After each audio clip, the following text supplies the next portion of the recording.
Hello， 大家好，我是湖南日报海外推荐官卡宾。周末不忙，去趟衡阳。今天我将带领大家感受到厂商文化的魅力。Let's go！ 衡阳市图书馆。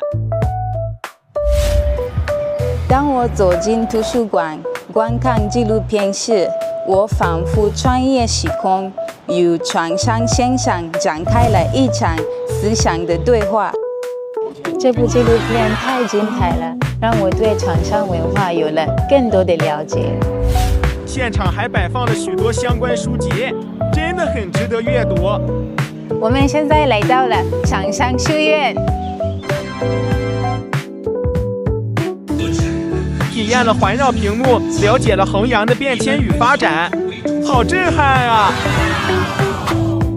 我还和 AR 版的船山先生进行了互动，真的有种穿越的感觉。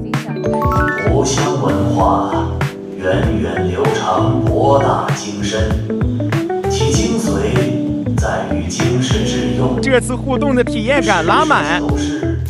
今天的厂商文化记录让我收获满满，我不仅了解厂商文化，更感受衡阳的魅力。衡阳等你发现更多的美好。